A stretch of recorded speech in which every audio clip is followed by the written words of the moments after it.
Question number 6, निम्नलिखित स्थितियों में समीकरण बनाइए। यहाँ पर भी समीकरण ही बनाना है। देखिए क्वेश्चन नंबर 1 में क्या कह रहा है, इरफान कहता है कि उसके पास परमित के पास जितने कंचे हैं उनके 5 गुने से 7 अधिक कंचे हैं। तो इरफान के पास कितना है, तो 37 कंचे हैं। तो परमित हम लोग देखिए क्वेश्चन में लिख लेंगे परमित के पास कंचे की संख्या, तो इससे पहले लिख लेंगे परमित परमित के पास क्वेश्चन में लिखा हुआ परमित के पास कंचे की संख्या, कंचों की संख्या जितना भी क्वेश्चन दिया हुआ है उसमें सब मानने को पहले ही करा है, तो एम मान लेना है। यहाँ पर क्या करना है, मानना नहीं है, मतलब क्वेश्चन में दिया हुआ कि एम लीजिए। अब देखिए इरफान के पास कितना हो जाएगा, तो इरफान के पास कितना है, 37 कंचे। तो इरफान कहता है कि उसके पास जो कंचे हैं, परमित के पास जितने कंचे हैं, तो परमित के पास तो इरफान बराबर हो जाएगा।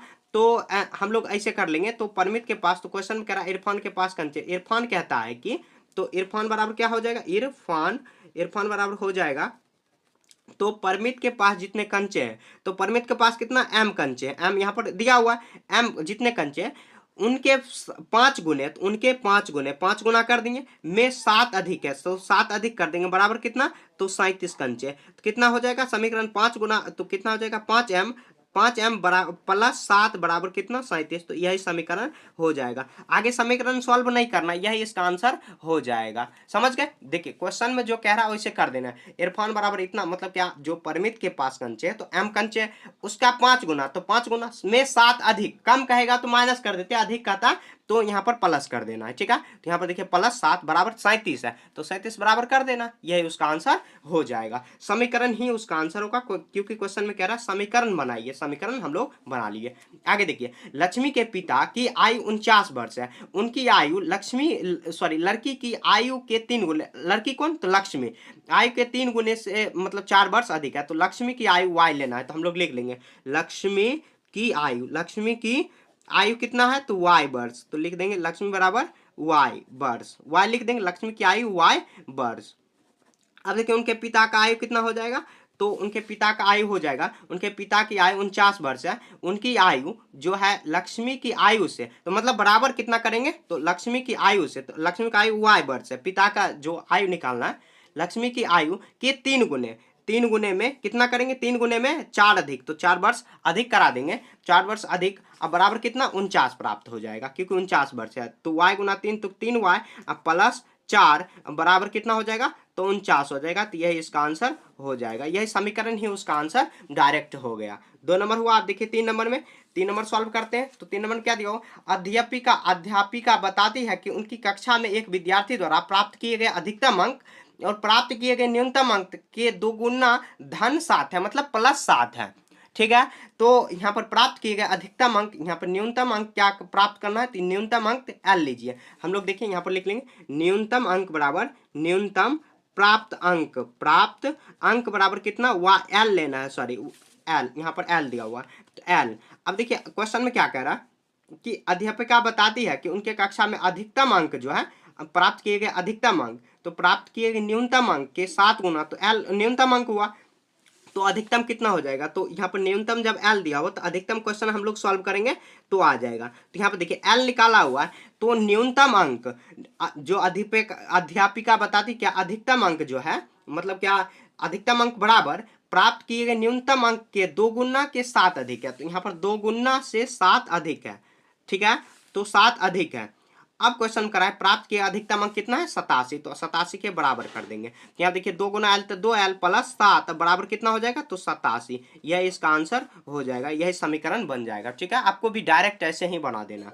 3 नंबर हो गया। आप देखिए 4 नंबर में, 4 नंबर में क्वेश्चन क्या दिया हुआ, एक समद्विबाहु त्रिभुज जो समद्विबाहु त्रिभुज मतलब क्या, सम मतलब समान, दो मतलब द्विभुजा, मतलब 2 भुजा क्या है, समान होना चाहिए। प्रत्येक आधार का जो मतलब कोण है दुगुना है, तो मान लीजिए प्रत्येक आधार 20 डिग्री है, मतलब लिख लेंगे, माना कि यहाँ पर लिख लेंगे समद्विबाहु त्रिभुज में यहाँ पर क्या लिखेंगे, आधार का, यहाँ पर ये आधार बराबर कितना, तो प्रत्येक आधार लिख देंगे आधार बराबर b। अब क्वेश्चन में क्या दिया हुआ है, याद रखिए डिग्री तीनों कोण मतलब क्या होते हैं, बराबर, ये भी याद रखना, क्योंकि त्रिभुज के तीनों कोण का योग कितना होता है, 180 डिग्री होता है, तो ये भी कर देंगे बराबर। तो समद्विबाहु जो आधार का कोण, मतलब जैसे देखिए एक समद्विबाहु त्रिभुज बनाएंगे, ऐसे होगा, ये भुजा और ये भुजा बराबर होगा, ये जो अलग भुजा है ये अलग है, तो यही बी मान लेना है। तो जो अदर भुजा बच गया तो कह समद्विबाहु जो प्रत्येक आधार कोण क्या है, दुगुना है। प्रत्येक यहाँ पर समद्विबाहु त्रिभुज के शीर्ष कोण है प्रत्येक आधार का दुगुना है। तो आधार जो हुआ मतलब क्या, शीर्ष कोण जो है, शीर्ष यहाँ पर हुआ मतलब ऊपर में जो सटा हुआ इसको शीर्ष बोलेंगे। ये क्या है तो ऐसे लिख देंगे शीर्ष कोण, या नहीं तो शीर्ष भुजा कर देते, सॉरी ये कोण नहीं, बी डिग्री दिया हुआ है। तो क्या लिखेंगे हम लोग यहाँ पर, तो शीर्ष कोण बराबर कितना हो जाएगा, आधार यहाँ पर कोण बराबर हो जाएगा। तो शीर्ष कोण क्या होगा, तो क्या है दुगुना है, तो हम लोग 2b, तो 2b हो जाएगा, 2b। अब देखिए क्वेश्चन क्या कर रहा है कि उसका क्या मानना है, हम लोग यहाँ पर एक समद्विबाहु त्रिभुज का आधार कोण क्या है, दुगुना है, तो आधार कोण का दुगुना है। मान लीजिए प्रत्येक यहाँ पर आधार कोण क्या है, तो बी है, बी डिग्री है, तो बी डिग्री आधार कोण बी डिग्री मानना है। उसके बाद शीर्ष कोण क्या है, तो दुगुना कर दिए। अब क्वेश्चन क्या कर रहा है, त्रिभुज के तीनों कोण, तो देखिए आधार बराबर, उसके बाद फिर से जो बच गया 2b उसको, क्योंकि 3 भुजा होता है, तीनों कोणों का योग 180 डिग्री होता है, हम लोग ये जानते हैं। तो 2b तो कितना हो जाएगा, 3b बराबर कितना, 180, तो 180 यहाँ पर बराबर कर देना, यानी तो यही आंसर होगा, तो यही आंसर के हम लोग बराबर कर देना।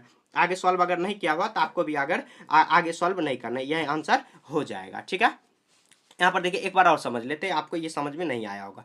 समद्विबाहु त्रिभुज का मतलब क्या होता है, जो मतलब क्या, अब जो इसका जो भुजा होता है मतलब क्या, ये 2 भुजा क्या होता है, बराबर होता है, जो अन्य एक भुजा बच गया वो बराबर नहीं होता है, मतलब अलग होता है।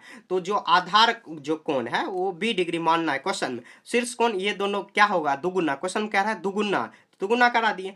अब कह रहा है त्रिभुज के मतलब क्या, उसका समीकरण बनाना, तो हम लोग त्रिभुज के तीनों कोण, तो b प्लस 2b, क्योंकि ये b आया तो ये 2b हो जाएगा, बराबर 180, क्योंकि 3 कोण होगा, क्योंकि ये एक कोण ये कोण, ये दोनों क्या है, दुगुना है, इससे दुगुना है, तो हम लोग दुगुना करके अब प्लस b करके तीनों के बराबर 180 डिग्री के कर दिए। या आंसर यहाँ पर होगा या ये आंसर होगा, जो भी होगा ऐसे ही आपको पुट इन कर लेना। ठीक है, तो हम लोग देखिए 4.1 ये बहुत अच्छे से हम लोग ये सॉल्व कर चुके हैं। कहीं भी आपको समझने में दिक्कत है तो आप कमेंट करके पूछ सकते हो। अगर आपको कहीं पर भी दिक्कत है तो आप मतलब क्या कौन से क्वेश्चन नंबर में दिक्कत है आप वो भी कमेंट करके बता सकते हो, मैं सिंपल से सिंपल लैंग्वेज में फिर से बता दूंगा। ठीक है, तो मिलेंगे नेक्स्ट चैप्टर में, तब तक के लिए जय हिंद जय भारत।